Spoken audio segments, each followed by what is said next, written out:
नमस्कार दोस्तों, राधे राधे। अनु शर्मा क्लासेस में आप सबका बहुत बहुत स्वागत है। यूजीसी नेट परीक्षा विषय 2026 है ना।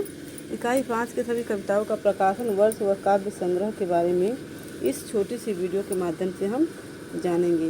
पहली ही रचना लगी है पृथ्वी राज रासो, जो कि 16वीं शताब्दी में प्रकाशित हुई थी। इसका रेवा तट का 27वां सर्ग लगा है। रेवा तट लगा है जो कि पृथ्वी राज रासो का 27वां सर्ग है, तो ये हमें ध्यान रखना होगा। फिर आते हैं अमीर खुसरो। दूसरे कवि हमारे हैं अमीर खुसरो। इनका जन्म हुआ था 1253 में और इनकी पहेलियाँ और मुकर्रियाँ लगी हैं जो कि 1286 में प्रकाशित हुई थी। फिर आते हैं विद्यापति की पदावली। विद्यापति की पदावली इनका समय है 1352 में, है ना। और संपादक कौन है? तो डॉक्टर नरेंद्र झा। इनकी पद संख्या 1 से 25 तक हमारे पाठ्यक्रम में लगा हुआ है, ठीक है, इकाई 5 में। फिर चौथे कवि हमारे कबीर दास जी हैं। कबीर जो कि 1398 इनका जन्म हुआ है। इनके संपादक हजारी प्रसाद द्विवेदी जी की कबीर के संपादक जो है हजारी प्रसाद द्विवेदी जी हैं। इसका पद संख्या 160 से 209 तक हमारे पाठ्यक्रम में लगा हुआ इकाई 5 में, जो हमें पढ़ना है। फिर आते हैं जायसी ग्रंथावली पर। कहाँ? जायसी ग्रंथावली। जायसी का समय है 1477 और इसके संपादक आचार्य रामचंद्र शुक्ल जी हैं। इसमें इसका हम लोग नागमती वियोग खंड पढ़ेंगे। यहाँ प्रयोग नहीं दोस्तों, वियोग है, ठीक है। वियोग खंड पे यहाँ पे होगा। फिर आते हैं हम लोग सूरदास के बारे में जानेंगे। सूरदास का समय आपको पता है 1478 है और इनका भ्रमर गीत सार पढ़ना है हमको। इसके संपादक आचार्य रामचंद्र शुक्ल जी हैं। पद संख्या 21 से 70 तक हमको पढ़ना है। फिर हमारे 7वें कवि हैं तुलसीदास जी। इनका जन्म 1532 है। इनकी रचना रामचरितमानस का उत्तरकांड लगा हुआ है। फिर 8वें कवि हैं बिहारी। इनका समय 1595 है। बिहारी सप्ताही हमारे पाठ्यक्रम में लगी हुई है, जिसके संपादक जगन्नाथ दास रत्नाकर जी हैं। दोहा 1 से 50 तक इनकी दोहा संख्या 1 से 50 तक हमारे में लगा हुआ है। फिर हम लोग 9वें कवि को जानेंगे। ये है घनानंद जी। इनका समय 1673 है, ठीक है। और इनके संपादक विश्वनाथ प्रसाद मिश्र जी हैं। इनका कवित्व संख्या 1 से 30 तक हमारे पाठ्यक्रम में लगा हुआ है। फिर 10वें कवि आते हैं मीराबाई। मीराबाई जी का जन्म समय 1503 है और इनके संपादक विश्वनाथ प्रसाद त्रिपाठी जी हैं। इनका प्रारंभ से 20 पद लगा हुआ है। अयोध्या सिंह उपाध्याय हरिओम, है ना। अयोध्या सिंह है यहाँ पे, इससे जो लिखा है ये गलत है दोस्तों। यहाँ पे अयोध्या सिंह होगा, ठीक है। अयोध्या सिंह उपाध्याय हरिओम जी के बारे में है। इनका जन्म 1865 में हुआ था।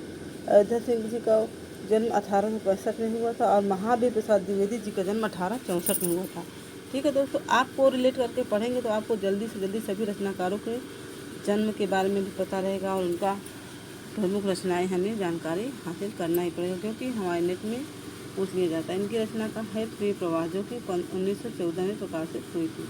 फिर हम लोग जानेंगे मैथिली शरण गुप्त जी के बारे में। मैथिली शरण गुप्त का जन्म 1886 में हुआ था। भारत भारती इनकी रचना है, जो कि 1912 में प्रकाशित हुई थी। और साकेत का 9वां सर्ग पढ़ेंगे। साकेत का प्रकाशन वर्ष आप सबको पता है 1931 है। फिर हमारे 13वें कवि हैं जयशंकर प्रसाद जी। कौन है? जयशंकर प्रसाद। इनका समय 1889 है, ठीक है। इनकी पहली कविता आंसू 1925 में आई थी और दूसरी काव्य इनका समझ लीजिए एक तरह से महाकाव्य कहा जाता है कामायनी को, जो कि श्रद्धा, लज्जा और इड़ा सर्ग लगे हुए हैं हमारे पाठ्यक्रम में। इसका प्रकाशन 1935 में हुई थी, है। कहीं कहीं 1936 भी देता है, लेकिन ज़्यादातर 35 ही सर्वमान्य है। और कामायनी में कितने सर्ग हैं आप हमें कमेंट में बताइए कि कामायनी नामक महाकाव्य में कितने सर्ग हैं। फिर आते हैं 14 नंबर सूर्यकांत त्रिपाठी निराला जी के बारे में जानेंगे। इनका समय 1899 है। इनकी पहली रचना है जूही की कली, जो कि 1916 में प्रकाशित हुई थी। फिर और यह परिमल नामक काव्य संग्रह में संग्रहित है, जो कि 1930 में आई थी। परिमल 1930 में आई थी। फिर इनकी दूसरी रचना का नाम है जागो फिर एक बार। दूसरी रचना क्या है? जागो फिर एक बार। यह भी परिमल काव्य संग्रह में संग्रहित है, जो कि 1930 में आई थी। और फिर आते हैं तीसरी रचना सरोज स्मृति। सरोज स्मृति हमारे हिंदी साहित्य का एक अनमोल कृति मानी जाती है, क्योंकि यह एक शोक गीत है जो कि उनकी पुत्री के निधन पर उन्होंने लिखा था। इसका प्रकाशन सन 1935 में हुआ था और यह अनामिका नामक काव्य संग्रह में संग्रहित है, जो कि 1938 में। अनामिका कब आई थी? 1938 में प्रकाशित हुई थी। फिर इनकी चौथी कविता है राम की शक्ति पूजा, जो कि 1936 में प्रकाशित हुई थी स्वतंत्र काव्य के रूप में। और अनामिका नामक काव्य संग्रह 1938 में संग्रहित है। ये आपकी राम की शक्ति पूजा। फिर आते हैं कुकुरमुत्ता में।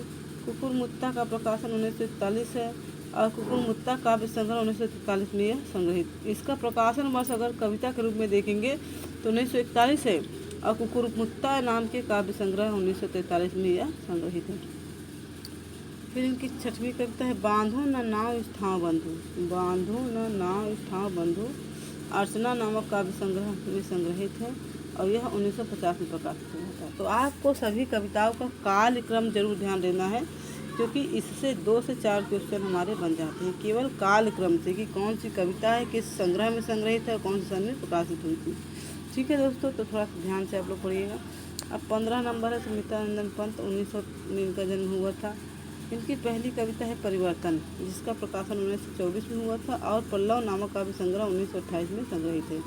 फिर प्रथम रश्मि कविता 1919 में आई थी और यह बीड़ा नामक काव्य संग्रह 1927 में संग्रहित है। देखिए इस कविता का प्रकाशन पर ध्यान रखिए 1919 है और यह बीड़ा नामक काव्य संग्रह जो कि 1927 में आई थी उसमें संग्रहित है।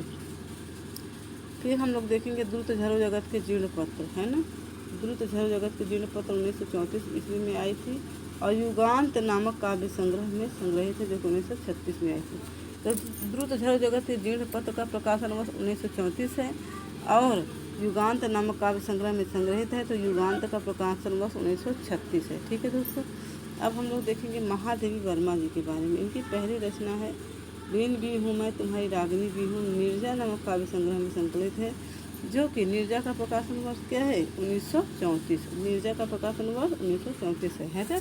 फिर आता है मैं नीर भरी दुख की बदली, क्या है मैं नीर भरी दुख की बदली, सांध्य गीत नामक काव्य संग्रह में संग्रहित है और सांध्य गीत का प्रकाशन 1936 ईस्वी है। अब आता है यह दीप, यह मंदिर का दीप, इसे नीरव जलने दो। यह दीप शिखा नामक काव्य संग्रह 1942 में प्रकाशित है ना। अब हम लोग जानेंगे किसको, अब हम लोग जानेंगे रामधारी सिंह दिनकर जी के बारे में। इनका जन्म हमको पता है कि 1908 में हुआ था और इनका रचना भी पता है। उर्वशी तिथि 1961 में और रश्मि रथी 1952 में प्रकाशित हुई थी। उर्वशी कब प्रकाशित हुई थी 1961 में और रश्मि रथी 1952 में। ठीक है, ध्यान रखिएगा। अब हमारे 18वें कवि हैं नागार्जुन। कौन है नागार्जुन। नागार्जुन जी की कविता देखिए कौन सी लगी, कालिदास। कालिदास कौन से संग्रह में है, सतरंगी पंखों वाली 1959 में इस काव्य संग्रह में संग्रहित है। फिर बादल को घिरते देखा है, युगधारा नामक काव्य संग्रह में संग्रहित है जो 1953 में प्रकाशित हुई थी युगधारा। फिर आते हैं अकाल और उसके बाद। अकाल और उसके बाद सतरंगी पंखों वाली नामक काव्य संग्रह में संग्रहित है जो कि 1959 में आई थी। खुरदरे पर 1961 में प्रकाशित सतरंगी पंखों वाली नामक काव्य संग्रह 1959 में प्रकाशित है। अब आती है शासन की बंदूक, सन 1966 में प्रकाशित है। आप हमें बताइए कि शासन की बंदूक कौन से काव्य संग्रह में संग्रहित है। ये मुझे थोड़ा सा डाउट है, मुझे पता नहीं चला कि कौन से काव्य संग्रह में संग्रहित है। और मनुष्य हूँ नामक कविता युगधारा नामक काव्य संग्रह में संग्रहित है, 1953 में युगधारा आई थी। अब हम लोग पढ़ेंगे सच्चिदानंद हिरन वात्स्यायन अज्ञेय को, जिनका जन्म 1911 में हुआ था। इनकी पहली कविता है कलगी बाजरे की, 1949 में प्रकाशित हरी घास पर क्षण भर नामक काव्य संग्रह में संग्रहित है। इसका प्रकाशन 1949 में हुआ था। कलगी बाजरे की का प्रकाशन भी 1949 है और हरी घास पर क्षण भर नामक संग्रह भी 1949 में ही प्रकाशित हुआ था, जिसमें यह संग्रहित है। फिर आता है हरी घास पर क्षण भर नामक कविता, है ना। हरी घास पर क्षण भर, हरी घास पर क्षण भर नामक कविता हरी घास पर क्षण भर नामक काव्य संग्रह में संग्रहित है। इसका प्रकाशन वर्ष 1949 है, ये देखिए।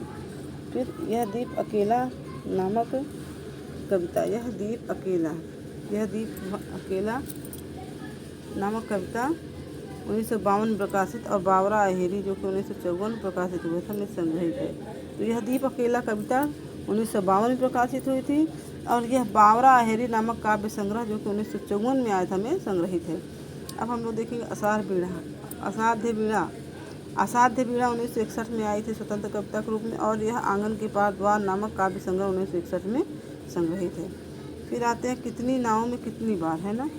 कितनी नावों में कितनी बार 1946 में प्रकाशित और कितनी नावों में कितनी बार नामक काव्य संग्रह 1967 यह कविता कितनी नाम कितनी बार स्वतंत्र रूप से 1946 में प्रकाशित हुई थी और यह काव्य संग्रह के रूप में प्रकाशित 1967 में हुई थी।